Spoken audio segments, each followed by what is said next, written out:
Doctor Samuel Hahnemann জার্মানির একটি বিশ্ববিদ্যালয়ের প্রচলিত শিক্ষা পদ্ধতি বা অ্যালোপ্যাথির এমডি। তিনি ইচ্ছে করলে ওই মেডিসিন প্র্যাকটিস করে তিনি কোটি কোটি টাকা রোজগার করতে পারতেন, কিন্তু তিনি হোমিওপ্যাথির প্রবর্তন করেন, যা আজকে সারা পৃথিবীতে ছড়িয়ে পড়েছে। এই হোমিওপ্যাথি প্রবর্তন করতে গিয়ে তিনি সারা জীবন কঠোর কষ্টের মধ্যে কাটিয়েছেন এবং এর জীবনী নিয়ে আমি একটি নাটক লিখেছি। সেই নাটকটি আপনারা শুনবেন। পৃথিবীর কোনো ভাষায় হ্যানিম্যানের জীবনী নিয়ে কোনো নাটক লেখা হয়নি।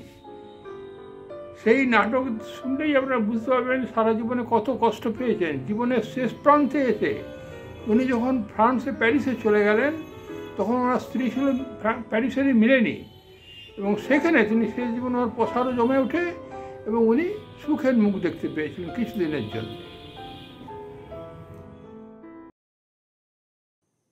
সপ্তবর্ষব্যাপী যুদ্ধ, 7 years war, সারা ইউরোপ জুড়ে 1756 সাল থেকে 1763 সাল।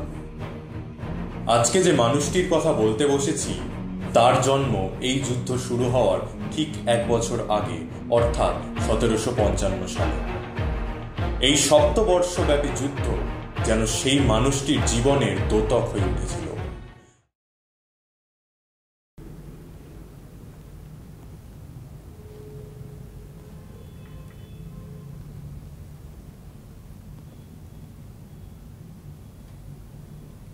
কি মন খারাপ করছে স্যামুয়েলের জন্য? হ্যাঁ গডফ্রেড, কি যে করছে ছেলেটা ওখানে মুদিখানায় সাকরেদি। ওর এত বুদ্ধি। সে কি আমি জানি না ইয়োহান্না, নাকি শখ করে আমি ওকে পাঠিয়েছি ওখানে? আর যদিও আমার কাছে এই আঁকা আঁকিটুকু শিখে নিতে পারত, কিছু একটা তো করে খেতে হবে ভবিষ্যতে। তা বলে অত দূরে লাইপজিগে?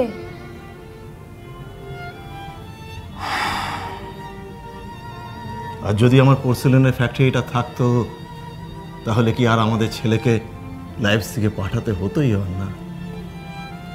7টা বছর ধরে যুদ্ধ চলল, লুটপাট হয়ে গেল আমাদের সব ফ্যাক্টরির, আমাকেও শেষ করে ছেড়ে দিল। আজ এতগুলো বছর কেটে গেছে, আমি ফিরে দাঁড়াতে পারলাম কই? সেই জন্যেই তো আমি চাই ও লেখাপড়া শিখুক। ও লেখাপড়া শিখবে, কত বড় হবে, কত অর্থ উপার্জন করবে, আমাদের দুঃখ কষ্ট সমস্ত দূর করে দেবে আমাদের ছেলে। মুদিখানায় থেকে সাকরেদি করলে সেটা কি করে সম্ভব হবে বলো? ঠিক বলেছি ইয়োহান্না। ওর স্কুলের মাস্টারমশাইও বলেছিলেন ওর কত প্রতিভা। আমি তখন না ইয়োহান্না, তুমি একদম ঠিক বলেছ। কোথায় উঠছো? একবার ইলিয়াসের সঙ্গে কথা বলতে হবে। ও যদি একবার লাইপজিগে যায় তাও। কি হলো? তোমার ছেলে পালিয়ে এসেছে লাইপজিগ থেকে একা একাই।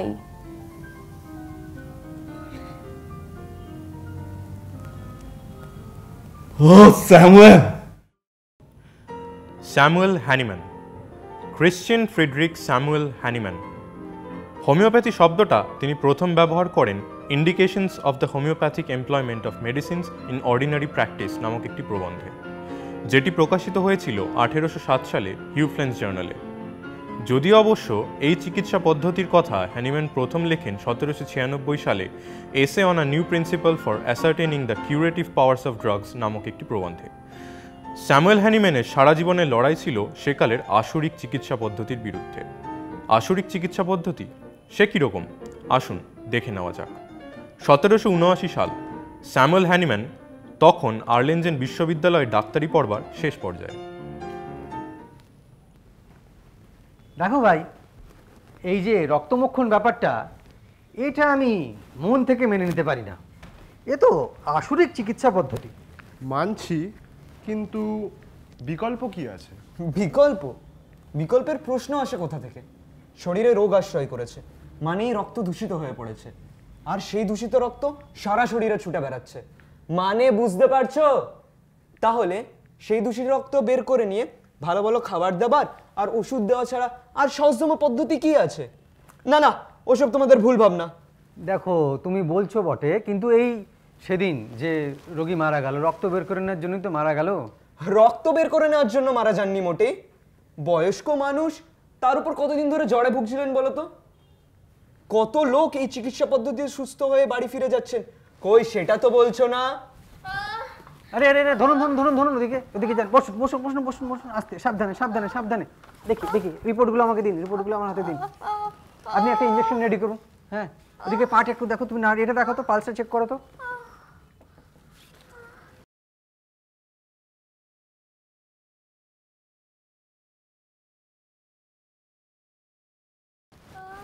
ও, তোমরা সবাই এখানে? ভালোই হয়েছে। এক্ষুনি এর শরীর থেকে 1 বোতল রক্ত বার করে নাও দেখি চটপট, আমি ততক্ষণ। হ্যাঁ স্যার। কিন্তু স্যার, রক্ত বের করবো কি? এ তো অন্তঃসত্ত্বা, রক্ত বের করলে তুমি আরো দুর্বল হয়ে পড়বে। তুমি এত বাজে কথা বলো কেন হ্যানিম্যান? 1 বোতল রক্ত বার করে না নিলে রক্তের মধ্যে যে দূষিত পদার্থ আছে সেগুলো বেরোবে কোন পথ দিয়ে? আর 1 বোতল রক্ত বার করে নিলে তো সমস্ত রক্ত বেরিয়ে যাচ্ছে না শরীর থেকে, শরীরে ক্রমাগত রক্ত তৈরি হয়ে চলেছে। আর তাছাড়া ভালো ভালো খাবার দাও ওকে। স্যার, খাবার দেবো কি স্যার? এ তো কনস্টিপেশনের কেস, ভালো করে পেটই পরিষ্কার হয় না। তাহলে জোলাপ দাও, হাই ডোজে জোলাপ দাও, দেখো সব ঠিক হয়ে যাবে। কিন্তু স্যার, যদি জোলাপ। বাজে তর্ক করো না, বলেছি 1 বোতল রক্ত বার করে নাও, 1 বোতল রক্ত বার করে নাও। এমন ঘটনা মাত্র একবারই ঘটেনি হেয়ার হ্যানিম্যানের জীবনে, বারবার বারবার ঘটেছে। চুপ চুপ, শান্ত হও, চুপ। কি হয়েছে কি হয়েছে কি হয়েছেটা কি? হ্যানিম্যান, তুমি এই হাতটা একটু চেপে ধরো দেখি, আমি দেখি শিরাটা কাটতে পারি কিনা। যা হাত পা ছুটছে, শেষে আমরা এনে জখম হই। হ্যাঁ, কিন্তু এর হয়েছেটা কি? সেরকম কিছু না, হুপিং কাফ। দেখছো না কিরকম কাশছে? কিন্তু হুপিং কাফে শিরা না কাটলে নয়, ওষুধ দিয়ে যদি কাজ হয়ে যায় তাহলে। শুধুমাত্র ওষুধ দিয়েই যদি রোগ সারানো যেত তাহলে তো আর শিরা কাটবার দরকার পড়তো না হেয়ার হ্যানিম্যান, তাই না? আর্নল্ড, আপনারা একটা কেস সলভ করতে এত দেরি করছেন কেন বলুন তো? হাসপাতালে কি আর অন্য কোনো কেস নেই? এক্ষুনি একটা অ্যাক্সিডেন্ট কেস এসছে হাসপাতালে। স্যার স্যার, অনেকক্ষণ ধরে চেষ্টা করছি স্যার, এই ছেলেটি প্রচন্ড হাত পা ছুটছে স্যার। ঠিক আছে, শিরা কাটতে হবে না, ওকে ছেড়ে দিন। নার্স, আপনি এক কাজ করুন, 4-5টা জোক এনে ওর শরীরের নানান জায়গায় বসিয়ে দিন। আর তোমরা আমার সঙ্গে এসো, ওই দুর্ঘটনাগ্রস্ত লোকটির চিকিৎসা করতে হবে। সেই দুর্ঘটনাগ্রস্ত লোকটির শরীর থেকে রক্ত বের করে নেওয়া হয়েছিল দুর্ভাগ্যক্রমে। কি আশ্চর্য চিকিৎসা পদ্ধতি! হয় শিরা কেটে রক্ত বের করে নেওয়া, নয়তো শরীরে জোঁক বসিয়ে রক্ত শুষে নেওয়া। হ্যানিম্যান যখন স্বাধীনভাবে চিকিৎসা করতে শুরু করলেন, তিনি একান্ত প্রয়োজন না পড়লে কখনো রক্তমোক্ষণের পরামর্শ দিতেন না। দেসু শহরে এই সময় তার সঙ্গে আলাপ হলো প্রতিষ্ঠিত ফার্মেসির ম্যানেজারের। তাহলে রক্ত বের করার দরকার নেই বলছেন? না না, এখন নেই, অন্তত এই মুহূর্তে তো নেই। ওষুধগুলো খেলেই ঠিক করে সেরে উঠবেন। আপনি একটা কাজ করুন, আপনার ঠিকানাটা রেখে যান, আমি পরে গিয়ে একবার দেখে আসবো। আপনাকে যে কি বলে ধন্যবাদ দেবো ডাক্তারবাবু। এসো। আসতে পারি? আসুন। নমস্কার। বলুন। হেসলার্স ফার্মেসির নাম তো নিশ্চয়ই শুনেছেন। আমি হেসলার্সের ম্যানেজার হেনরি কুশলার। আরে আরে আরে, প্লিজ বসুন বসুন। হেসলার্স কোম্পানির নাম কে না শুনেছে হেয়ার কুশলার? আপনার সঙ্গে আলাপ হয়ে বড় ভালো লাগলো। হ্যাঁ, সবই আপনাদের জন্য। আরে না না, সব আপনাদের ওষুধের কোয়ালিটির জন্য। আরে একদিন আসুন না আমাদের বাড়িতে ডিনারে বসে আমরা ওষুধের কোয়ালিটি নিয়ে আলোচনা করতে পারবো। আপনাদের গাইডেন্স থাকলে আমরা আরো রোগীদের বেটার কোয়ালিটির ওষুধ দিতে পারবো। বেশ তো, এ তো অতি উত্তম প্রস্তাব, আমার কোনো আপত্তি নেই। আরে তাহলে তো এই কার্ডটি রাখুন, যেদিন আসবেন আগে আমাকে জানাবেন, আমি নিজে এসে আপনাকে নিয়ে যাব। অবশ্যই। হেনরি কুশলারের বাড়িতে ডিনার করতে যাওয়াটা স্যামুয়েল হ্যানিম্যানের জীবনের মোড় ঘুরিয়ে দিল। সেখানে গিয়ে হ্যানিম্যানের আলাপ হলো হেনরি কুশলারের মেয়ে ইয়েহান্না কুশলারের সঙ্গে। পরিচয় আলাপের ধারাবাহিকতা পেরিয়ে প্রণয়ে পরিণত হতে দেরি হলো না। দেসু শহরে চিকিৎসা ব্যবসা ব্যতীত যেটুকু সময় হ্যানিম্যান পেতেন, তার সিংহভাগ এখন কাটতে শুরু করলো হেসলার্স ফার্মেসির ম্যানেজারের বাড়িতেই। বাগান করার শখ কিন্তু আমার মায়ের। ওই যদি দেখছেন টিউলিপগুলো, যত রকমের টিউলিপ হয়। আর ওই যে ওদিকে গোলাপগুলো, সুন্দর না বেশ? মাই সব পছন্দ করে গাছ লাগান। ভাবছি আজকে যখন বাড়ি যাবেন আপনার সাথে কিছু ফুল দিয়ে দেবো, ঘরে সাজিয়ে রাখবেন। ঘরে যদি নিয়ে যেতে হয় তাহলে অন্য কিছু নিয়ে যাব। অন্য কিছু? তাহলে কি ওই টিউলিপগুলো দেবো নাকি ওই পাতাবাহারগুলো? টিউলিপ না, পাতাবাহারও না, বরং টিউলিপ, গোলাপ এই সবগুলোর থেকে অনেক সুন্দর কিছু। কি বলছেন বলুন তো? আমি তো ভাবছি এটা কি ঘরে নিয়ে যাব, সারা জীবন ঘর আমার আলো হয়ে থাকবে। কি করছেন? ধ্যাৎ, কি করছেন? আসুন, কফির সময় হয়ে গেছে। আগে উত্তর, তারপর কফি। সব কথার উত্তর থাকে বুঝি? কিছু উত্তর তো বুঝেও নিতে হয়। 1782 সালের 17ই নভেম্বর খ্রিস্টান রীতিনীতি মেনে বিবাহ সম্পন্ন হল স্যামুয়েল হ্যানিম্যান আর ইয়োহান্না কুশলারের। ইয়োহান্না কুশলার হলেন ইয়োহান্না হ্যানিম্যান, হ্যানিম্যানের আদরের এলিস। হ্যানিম্যানের বেশিরভাগ জীবনটাই কেটেছে দারিদ্র্যের বিরুদ্ধে ক্রমাগত লড়াই করে, আর এই লড়াইয়ে তিনি সর্বক্ষণ পাশে পেয়েছেন তার আদরের এলিসকে।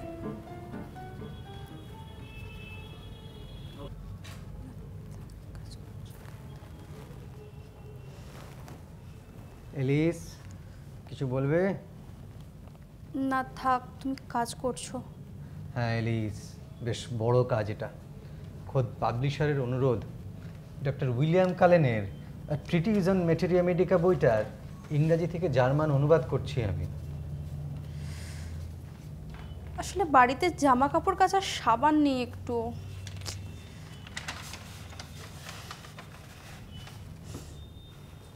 সরি, কিছু একটা বলছিলে তুমি। কিছু না। আরে Alice Alice Alice Alice Alice, কি হয়েছে বল? বাড়িতে জামা কাপড় কাচার সাবান নেই একটু। দেখো, এই অনুবাদের কাজটা হয়ে গেলেই হাতে টাকা চলে আসবে। কবে পাবে টাকা? 1 মাস। 1 মাস? আরে দেখতে দেখতে কেটে যাবে, সব ঠিক হয়ে যাবে। তুমি শুধু খাবার দাবারের ব্যাপারটা ঠিকঠাক একটু রাখো, আর বাকি সব আমি একদম করে নেবো, ঠিক আছে? আচ্ছা, বাড়িতে আলু আছে না? হ্যাঁ আছে বোধহয়। কাঁচা আলু তুমি যদি কেটে জামা কাপড়গুলো ভিজিয়ে রেখে চেপে চেপে ঘষো, ময়লা উঠে যাবে। তুমি একটা কাজ করো, তুমি গিয়ে আলু কেটে রাখো, আমি গিয়ে তোমাকে হেল্প করছি। থাক থাক থাক থাক, অনেক হয়েছে। তুমি যেটা করছো ওই কি জানো, উইলিয়াম কালেনের লেখার উপর কলম ঘষো, আলু ঘষার কাজ আমি করে নেব। ঠিক আছে। এই এলিস এলিস এলিস এলিস, একটা কথা মনে হলো, বুঝলে? বসো বসো বলি।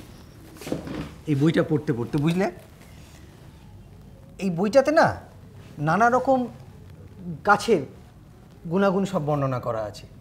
একটা জায়গায় লেখা আছে যে সিনকোনা গাছের ছালের রস খেলে ম্যালেরিয়ার জ্বর সেরে যায়। দক্ষিণ আমেরিকার পেরুতে হয় গাছটা। ওখানে যারা থাকে তারা ম্যালেরিয়া হলে এই গাছের ছালের রস খায়। আমি ভাবছিলাম যদি উল্টোটা হয়। উল্টোটা মানে উল্টোটা মানে সুস্থ মানুষ যদি এই ছালের রস খায় তাহলে কি হবে? তোমার কথা না আমি মাঝে মাঝে কিছুই বুঝতে পারি না। সুস্থ মানুষ সব খেতে যাবেই বা কেন? আরে তুমি বুঝতে পারছো না, মানে ধরো সুস্থ মানুষ যদি সুস্থ মানুষ খায় তাহলে, শোনো আমি আগে খেয়ে দেখি, তারপর তোমাকে বলবো। হ্যাঁ, তুমি ওসব খাবে না। না না, ভেবে দেখেছো তোমার যদি কিছু হয় আমাদের কি হবে? আমি কি এতটা খাবো নাকি? আমি হেয়ার হ্যানিম্যান অবশ্যই তার বউয়ের কথায় কর্ণপাত করেন, করলে এই চিকিৎসা পদ্ধতি আবিষ্কারই হতো না। তারপর সেই ছালের রস খাওয়ার ফলাফল কি দাঁড়ালো?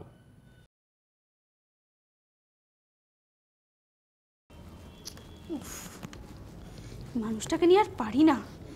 একটু যদি গুছিয়ে রাখে কিছু। সারাদিন কাজ কাজ আর কাজ। স্যামুয়েল ওঠো, কফি এনেছি। একবার ডেকে গেলাম কিন্তু অনেকবার বলছি ওঠো।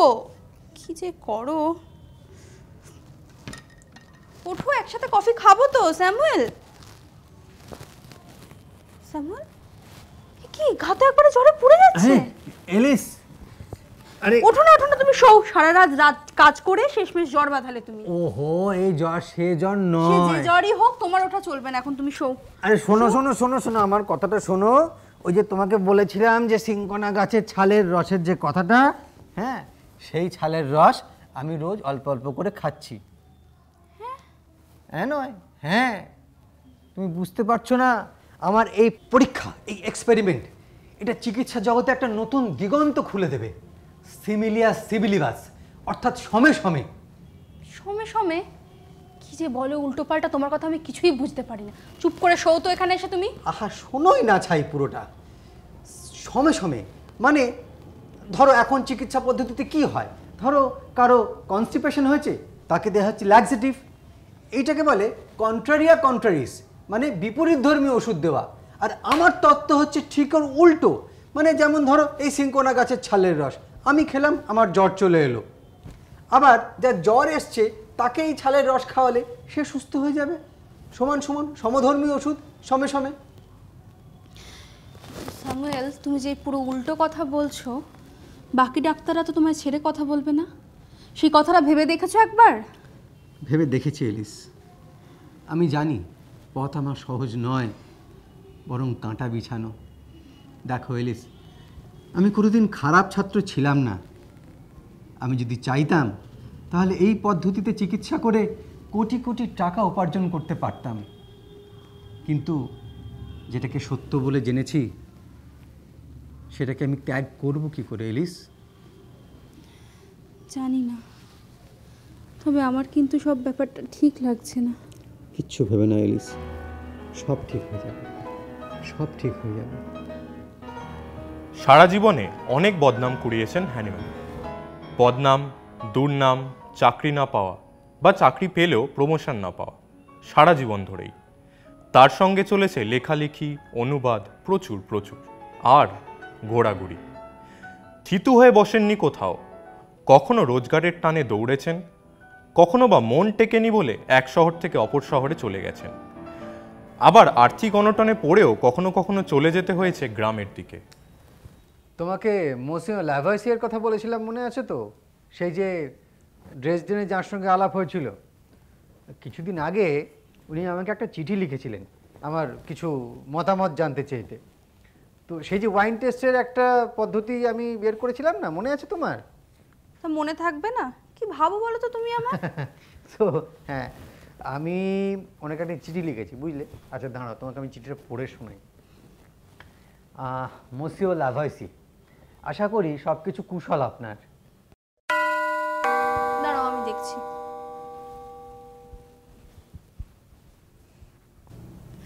দেখো কে এসেছেন।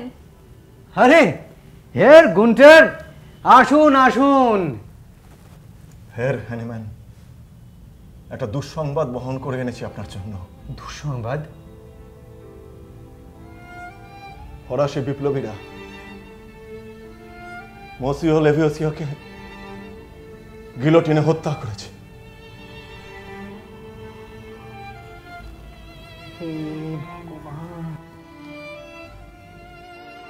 দুঃখিত হের হ্যানিম্যান, সত্যি খবরটা হৃদয় বিদারক। আমার কপাল, ভেবেছিলাম কত কি শিখবো ওর কাছ থেকে। জানেন, উনি প্রথম বিজ্ঞানী যিনি বলেন জল কোনো মৌল নয়, জল তরল হলেও আসলে দুটি গ্যাসের যৌগ। ভাবতে পারেন, দুটো গ্যাস সংযুক্ত হয়ে তরল রূপ ধারণ করছে। এই আবিষ্কার কি কোনো সাধারণ মানুষের কাজ? আরে এই রকম একটা মানুষকে কিনা নিয়তি বন্ধু, নিয়তি। তোমরা বরঞ্চ অন্য বিষয় নিয়ে কথা বলো না, আমি যাই বরঞ্চ একটু কফির ব্যবস্থা করি। হের গুন্টার, বসুন। Danke, Frau Hennemann.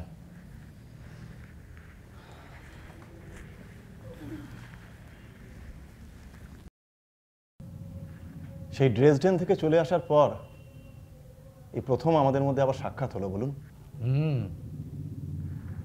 আচ্ছা, শহর থেকে এত দূরে এসে এইরকম একটা ছোট্ট কুটিরে আপনি থাকছেন?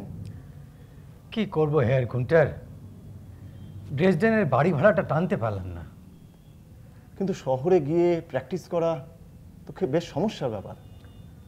সমস্যা তো বটেই। সেই 1785-তে এসেছি, আর এখন হয়ে গেল আপনার 89। না পেলাম কোনো চাকরি, না জমাতে পারলাম পয়সার। ওই বই অনুবাদ করে যে কটা টাকা পাওয়া যায়, ভাবছি চলে যাব এখান থেকে। কোথায় যাবেন? ভাবছি লাইপজিগেই চলে যাব। ওখানে অনেক বড় বড় ভালো ছাপাখানা আছে, আমার বই প্রবন্ধ এগুলো ছাপানোর ভালো দ্রুত ব্যবস্থা হবে। ওখানে গিয়ে লেখালেখি করব, পয়সা জমানোর চেষ্টা করব। কিন্তু লাইপজিগে গিয়েও অবস্থার বিশেষ উন্নতি হলো না। তবে লাইপজিগ বিশ্ববিদ্যালয়ে লাইব্রেরিটা ছিল খুবই ভালো। সেখানে গবেষণা করে লেখালেখি করে মনের আনন্দে থাকতেন হ্যানিম্যান। সেই লাইপজিগে থাকতে থাকতেই মায়ের মৃত্যুর সংবাদ পেলেন হ্যানিম্যান। ওদিকে ততদিনে 4 সন্তান হয়েছে, অভাব অনটন বেড়েছে সংসারে। তখন সবাইকে নিয়ে চলে গেলেন লাইপজিগ থেকে অনেক দূরে স্টোর টেরিস বলে একটি গ্রামে।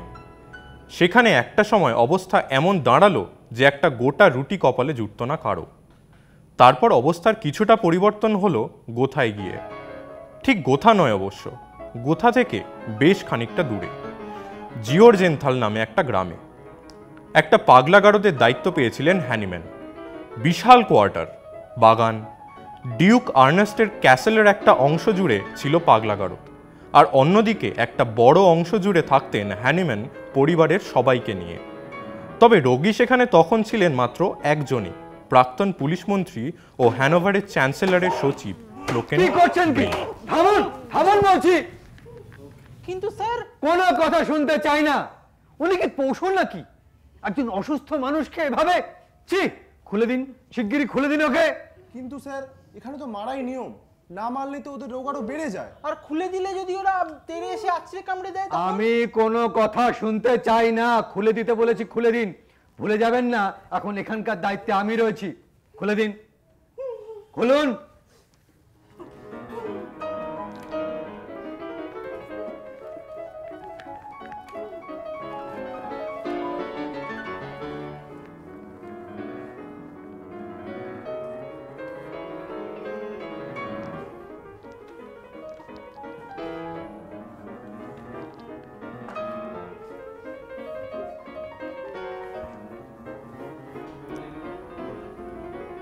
সেই সময় পাগলাগারদে চিকিৎসা ব্যবস্থা বলতে সেরকম কিছু ছিল না, খুব পাশবিক সমস্ত নিয়ম ছিল। রবিবার করে বাইরের লোকেদের হাসপাতালের ভেতরে ঢোকার অনুমতি দেওয়া হতো, আর ওখানকার রোগীদের পেটে পিঠে খোঁচা দেওয়া হতো। তাতে তারা যন্ত্রণা পেয়ে চিৎকার করত, আর সবাই সেই দেখে মজা পেত। একটা বিকৃত সিস্টেম ছিল পুরো। হ্যানিম্যান গিয়ে সেসব বন্ধ করে দেন এক্কেবারে। হ্যানিম্যান পাগলদের কখনো পাগল ভাবেননি, সবসময় মানুষ বলেই ভেবেছেন। নানা পরিস্থিতির চাপে পড়ে মানসিক স্থৈর্য হারিয়ে ফেলা মানুষ। হ্যানিম্যান ওদের সঙ্গে সবসময় স্বাভাবিক আচরণ করতেন, ওদের খোলামেলা আনন্দের পরিবেশে রাখতেন, আর তার ফলও পেয়েছিলেন হাতে নাতে। Every night I feel you. এসে গেছে ডিউক কার্নস্টের পেয়ারের লোক। ডিউকের পাগলাগারদে এবার তাহলে দলে দলে পাগল এসে ভর্তি হচ্ছে, কি বলো? বরং উল্টো হে, পাগলাগারদ একেবারে খালি। ক্লোকেন ব্লিঙ্কেও তার স্ত্রী গত সপ্তাহে এসে বাড়ি নিয়ে চলে গেছে। খালি বলো কি? অন্তত একজন স্বনামধন্য পাগল তো আছেনি। কে, কার কথা বলছো? কেন? Doctor Hahnemann.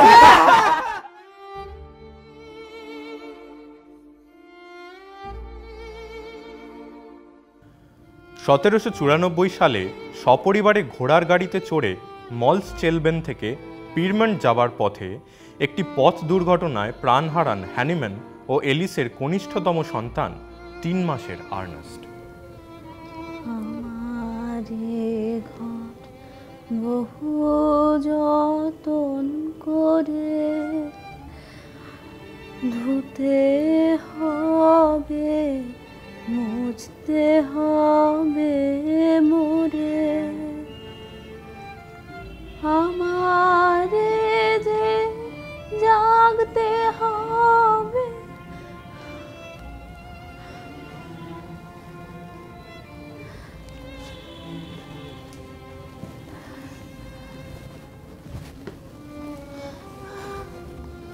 এই জায়গাটা তোমার কেমন লাগছে এলিস? মন খারাপ তাই তো আর্নেস্টের জন্য? জানি, আমার ভাবছি এখান থেকে আল্টোনা চলে যাব। হ্যাঁ হানিম্যান, একজন ওষুধ নিতে এসেছে আপনার কাছে। হ্যাঁ আসছি। তোমার কাজ হচ্ছে, পসার বাড়ছে, এতেই আমি খুশি। এবার তুমি একটু থিতু হয়ে বসো। তোমারই ভবঘুরে স্বভাবের জন্য আর্নেস্টকে আমি হানিম্যান,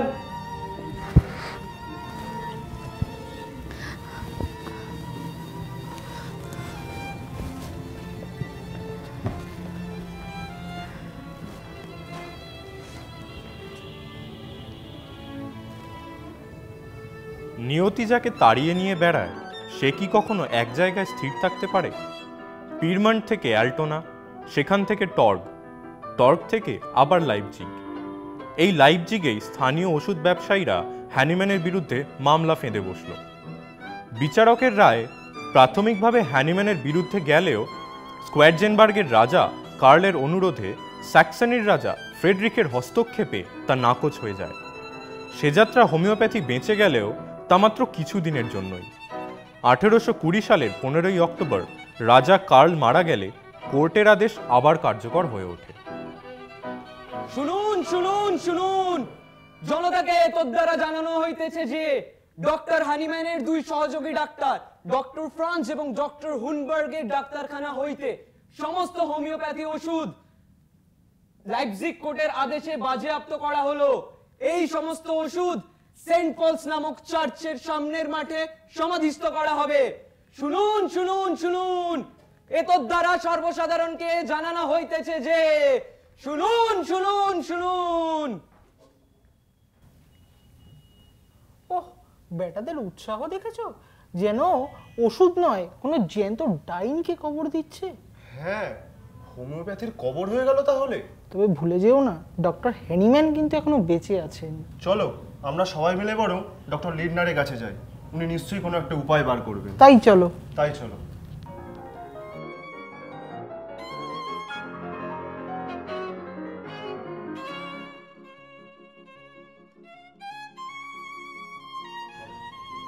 ডক্টর লিন্ডনার নাগরিকদের সহযোগিতায় ড্রেসডেন কোর্টে অ্যাপিল করে ডক্টর হ্যানিম্যানের লাইপজিগে থেকে যাওয়া নিশ্চিত করলেও কিছুদিন পর হ্যানিম্যান লাইপজিগ ছেড়ে সপরিবারে চলে গেলেন কোথেন শহরে। ধীরে ধীরে তার পসার জমতে লাগলো। 1829 সালের 10ই আগস্ট আর্লেনজেন বিশ্ববিদ্যালয় থেকে ডক্টর অফ মেডিসিন উপাধি পাওয়াকে উপলক্ষ করে একটি বিশাল সম্বর্ধনা সভার আয়োজন করা হলো। বিজ্ঞানের সর্বোচ্চ ডিগ্রি ডক্টর অফ মেডিসিন উপাধি লাভ করেছিলেন। প্রচলিত চিকিৎসা পদ্ধতির ভুল ত্রুটি এবং কুফল লক্ষ্য করে তিনি এক অন্য পদ্ধতি চালু করেছিলেন, যার নাম হোমিওপ্যাথি। এই পদ্ধতি শুধুমাত্র জার্মানিতে নয়, সমগ্র ইউরোপ জুড়ে এমনকি আমেরিকাতেও বিস্তার লাভ করেছেন। কারণ এই পদ্ধতি আরোগ্যদায়ক এবং পার্শ্ব প্রতিক্রিয়াহীন। আপনারা যারা জার্মানি এবং ইউরোপের বিভিন্ন প্রান্ত থেকে আজ এখানে সমবেত হয়েছেন, আমাদের স্যার হ্যানিম্যানকে, আমাদের এই বৈপ্লবিক চিন্তাধারাকে স্বাগত জানাতে এখানে উপস্থিত হয়েছেন, তাদের উদ্দেশ্যে স্যার হ্যানিম্যানকে বলবো যদি দুই একটি কথা বলেন।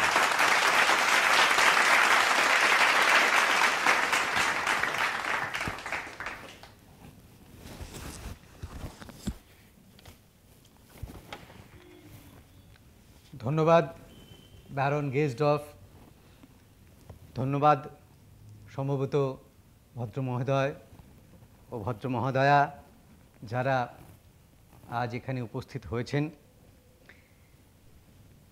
আপনারা আমাকে আজ যে সম্মান, যে শ্রদ্ধা জানালেন তা দেখে আমি অভিভূত।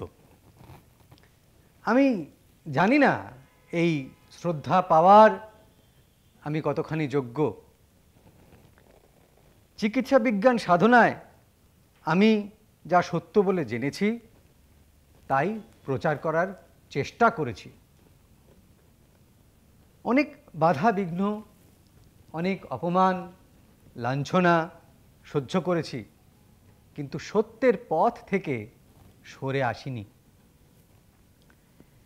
আপনারাও সংগ্রাম করে চলুন এবং সাফল্যের পথে অগ্রসর হন। একটা কথা মনে প্রাণে জানবেন, সত্যকে কেউ কোনোদিন দাবিয়ে রাখতে পারেনি, কেউ কোনোদিন পারবেও না।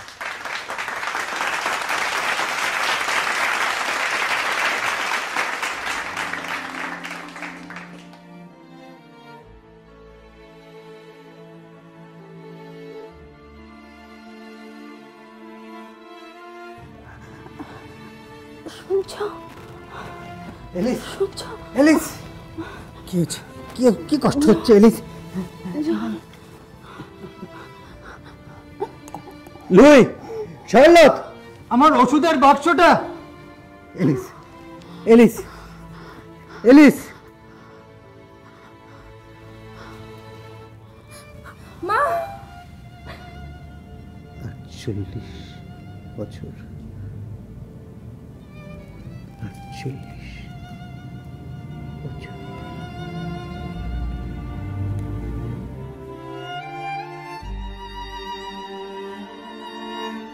48 বছরের দাম্পত্য জীবন আচমকাই শেষ হয়ে গেল স্যামুয়েল ফ্রিডরিক হ্যানিম্যানের। এর আগে হারিয়েছেন একাধিক সন্তানকে। সেই শোক তিনি সামলেছেন স্ত্রীর মুখের দিকে তাকিয়েই। এখন সেই দীর্ঘ সময়ের সঙ্গিনী ছেড়ে চলে যেতে বড় শোক পেলেন হ্যানিম্যান। ডুবে গেলেন কাজে। এর ঠিক পরের বছর ইউরোপে কলেরা দেখা দিল মহামারী রূপে। সেই মহামারীতে প্রচলিত চিকিৎসা পদ্ধতির তুলনায় অনেক বেশি কার্যকরী হল ডক্টর হ্যানিম্যান প্রদর্শিত হোমিওপ্যাথি পদ্ধতি। এই ওষুধগুলো খান, 1 সপ্তাহ পর আমাকে একবার দেখিয়ে নিয়ে যাবেন। অবশ্যই অবশ্যই, অনেক ধন্যবাদ আপনাকে।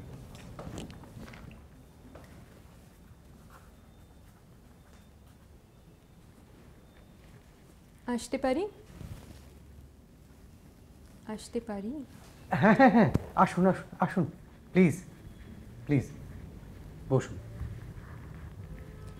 আমি প্যারিস থেকে আসছি, আপনার অনেক নাম শুনেছি। আচ্ছা, বলুন আপনার কি সমস্যা? সমস্যা?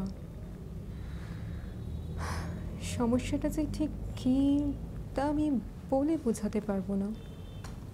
আমার খুব কাছের এক বন্ধু মারা যাওয়ার পর থেকেই শারীরিকভাবে মানসিকভাবে প্রচণ্ড ভেঙে পড়েছি আমি। কিন্তু তারপর আপনার অর্গ্যানন বইটা পড়ার পর মনে হলো একমাত্র আপনি আমাকে সারিয়ে তুলতে পারেন। আসুন। মাদেমোয়াজেল মিলেনি, মারি মিলেনি ডি হারভিলি। মিলেনি, সুন্দর নাম। আসুন, এখানে শুয়ে পড়ুন।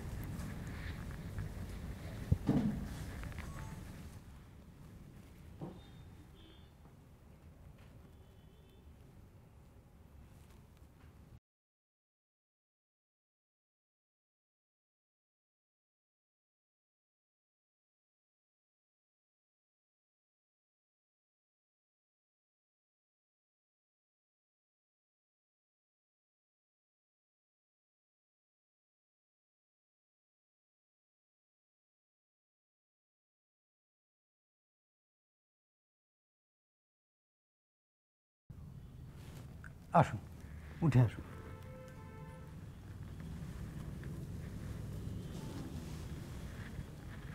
বসুন।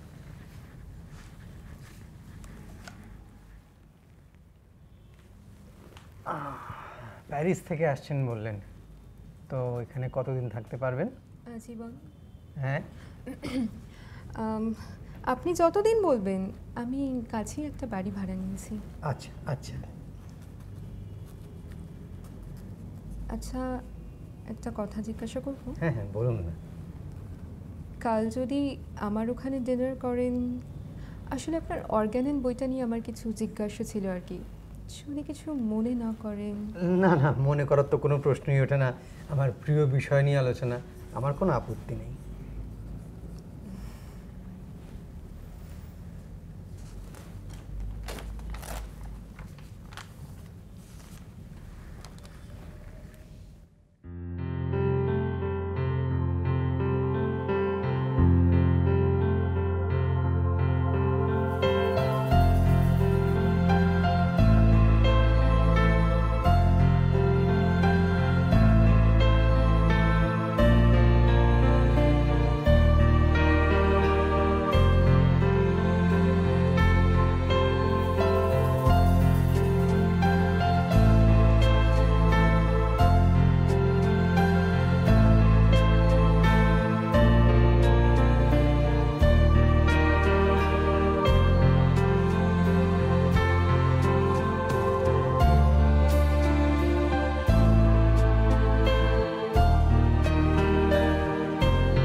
আচ্ছা, একটা কথা জিজ্ঞাসা করব, হুম, আপনার আমাকে কেমন লাগে?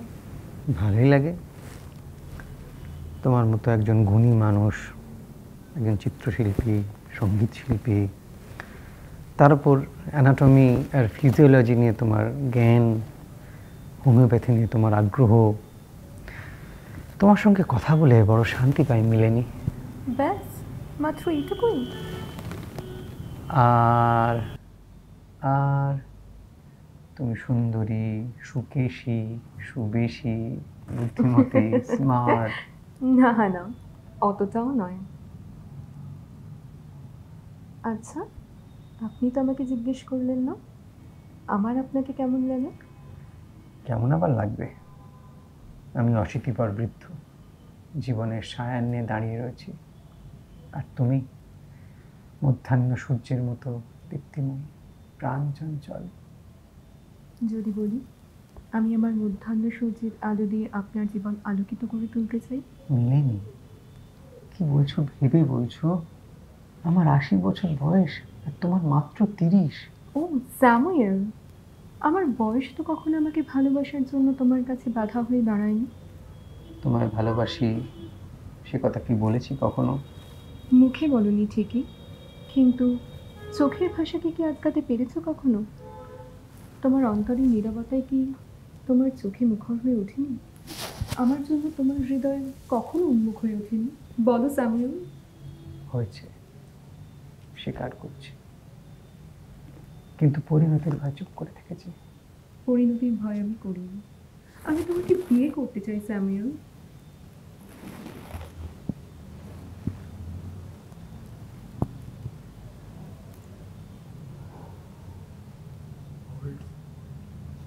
চার বছর, মাত্র 4 বছর হলো মা চলে গেছে, আর এর মধ্যেই তুমি ভুলে গেলে মাকে?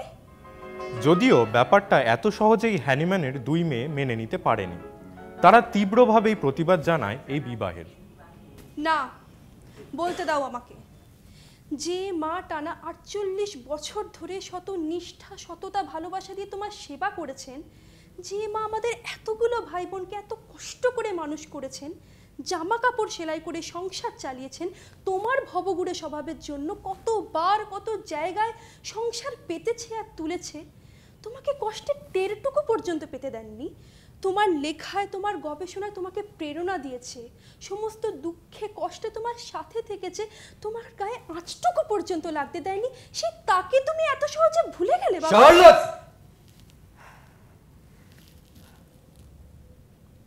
তোমার মা আমার কাছে কতখানি সে তোমরা কোনোদিনই বুঝে উঠতে পারবে না। তোমার মা আমার এখানে থাকে, এখানে।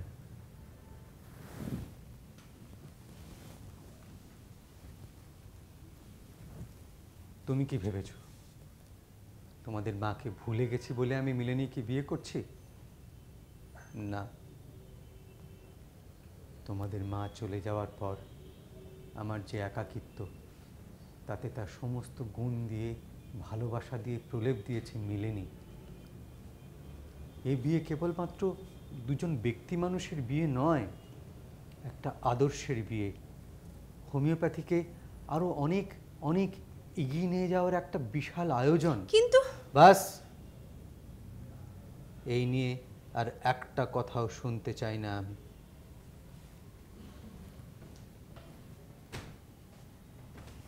আমাদের বাড়ির কাছাকাছি তোমাদের থাকার ব্যবস্থা করা হবে, তোমাদের কোনো অসুবিধা হবে না। দুটি ভিন্ন বয়সের, ভিন্ন শহরের, ভিন্ন মানসিকতার মানুষ বাঁধা পড়ল এক সূত্রে। 1835 সালের 18ই জানুয়ারি বিবাহ সম্পন্ন হলো এই দুটি মানুষের। হ্যানিম্যানের সন্তানদের সমস্ত আপত্তি, অভিযোগ, অনুযোগ, অভিমান সমস্ত কিছু ভেসে গেল মিলেনির প্রতি হ্যানিম্যানের প্রেমে। সমাজের সর্বস্তরে মুখরোচক আলোচনার বিষয়বস্তু হয়ে উঠল এই দুই নরনারীর দাম্পত্য। Paper paper paper 80 versus 30, paper paper paper 80 versus 30। ভাবা যায় এই বয়সে এসে আমার বিয়ে, পেপার শুধু বিয়ে? বৃদ্ধাশ্চ তরুণী ভার্যা, তরুণী এবং সুন্দরী, আবার হানিমুনে যাবার প্ল্যান করছেন। এই তো পড়ুন না থার্ড কলামটা। হ্যাঁ, হোমিওপ্যাথির এমন ক্ষমতা। ক্ষমতা বলে ক্ষমতা, সমস্ত অ্যালোপ্যাথ ডাক্তারদের যাকে বলে চ্যালেঞ্জ ছুড়ে দিয়েছেন হ্যানিম্যান।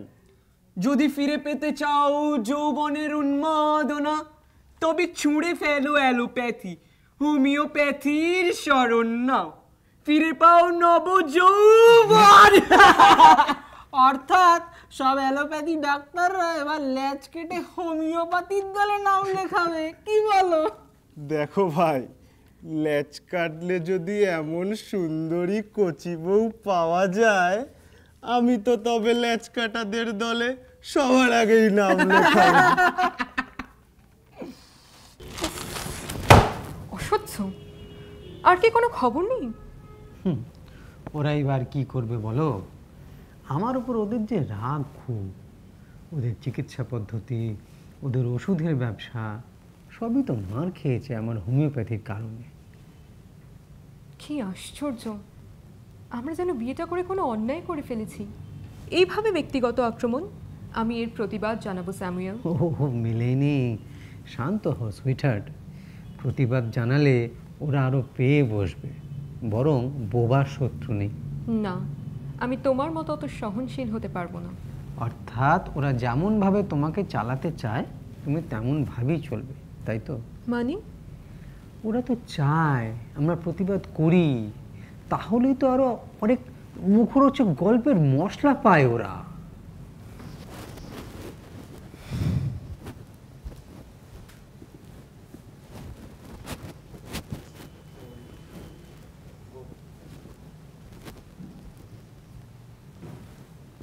এটা বন্ধ করার একটাই রাস্তা আছে, আমরা প্যারিস চলে যাব। সেটা ভালো আইডিয়া, আমার আপত্তি নেই, কিন্তু নতুন জায়গায় গিয়ে পয়সার জমানো সেটা আমার দায়িত্ব। প্যারিসে হোমিওপ্যাথির অনেক প্র্যাকটিশনার আছে, সেখানে সবাই তোমার অনুরক্ত। প্যারিসের লোক তোমায় মাথায় করে রাখবে স্যামুয়েল। বেশ, তবে তাই হোক। শুভস্য শীঘ্রম। ও স্যামুয়েল। মিলেনির দূরদর্শিতা ও ব্যবসা বুদ্ধির বলে অল্প দিনের ভেতরেই হ্যানিম্যানের পরিচয় ও খ্যাতি ছড়িয়ে পড়ল প্যারিসের দিকে দিকে। দ্য গলিক হোমিওপ্যাথি সোসাইটি থেকে হ্যানিম্যানকে আজীবন প্রেসিডেন্ট নির্বাচিত করা হলো ওই একই বছরে 1835 সালে। এরপরের প্রায় 8 বছর ধরে অপ্রতিরোধ্যভাবে হ্যানিম্যান ও মিলেনি হোমিওপ্যাথির প্রসার ঘটালেন দিকে দিকে। স্বয়ং ইংল্যান্ডের মহারানী ছিলেন হোমিওপ্যাথির একজন পৃষ্ঠপোষক। তবে হ্যানিম্যানের সন্তানরা যেহেতু তাদের বিবাহের বিরোধী ছিল, মিলেনি আর চায়নি যে হ্যানিম্যান তার পুরনো জীবনের সঙ্গে সামান্যতম সংস্রব রাখুন। তাই হ্যানিম্যানের অন্তিম সময় উপস্থিত হলেও হ্যানিম্যানের কন্যা আমেলি ও নাতি লিওপোল্ডকে হ্যানিম্যানের সঙ্গে সাক্ষাতের অনুমতি দেয়নি মিলেনি। এমনকি সন্তানদের প্রসঙ্গে হ্যানিম্যানের জিজ্ঞাসাকে এড়িয়ে যায় মিলেনি।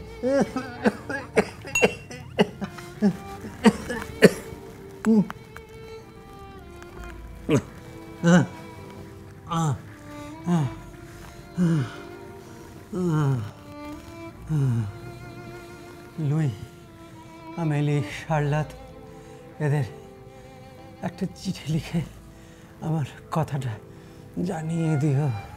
কেন চিঠি লিখব? সারা দেশের কাগজে তোমার খবর রোজ বেরোচ্ছে। সবটা জেনেও যদি ওরা নিজে থেকে না আসে। মাফ করবেন, ওর যা শারীরিক অবস্থা তাতে কাউকেই ওর সাথে দেখা করতে দিতে পারি না। কিন্তু আমরা অনেক দূর থেকে। দুঃখিত, যা বলার বলে দিয়েছি। আমার সন্তানরা সব উইলহেলমিনা, এলিয়নর খুন হয়ে গেল। কোনো প্রতিকার? ছেলেটা ভেবেছিলাম বড় ডাক্তার হবে। কোথায় আছে, কি করছে? তুমি আর কথা বলো না, তোমার কষ্ট বাড়বে। তুমি তুমি কাল সারা রাত আমার পাশে বসেছিলে। তোমার এই ঋণ আমি। ও কথা বলো না স্যামুয়েল। সারা জীবন ধরে কত অজস্র মানুষের সেবা করেছো তুমি। মানুষকে একটা কষ্টকর চিকিৎসা পদ্ধতি থেকে মুক্তি দিয়েছো তুমি। তোমার সেবা করতে পেরে আমি নিজেকে ধন্য মনে করেছি স্যামুয়েল। ওই গির্জার ঘন্টা আজ কত তারিখ মিলেনি? 2 তারিখ জুলাই মাসের। তুমি আর কথা বলো না স্যামুয়েল। একটা কথা, আমার সময় শেষ হয়ে আসছে। একটা কথা, আমার সমাধিতে যেন লেখা থাকে, নন ইন্টুলিস ভিক্সি।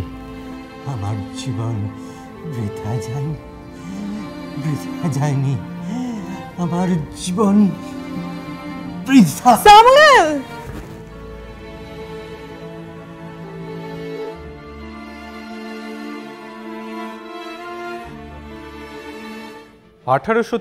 সালের 2রা জুলাই চলে গেলেন হোমিওপ্যাথির প্রতিষ্ঠাতা স্যামুয়েল ফ্রিডরিক হ্যানিম্যান।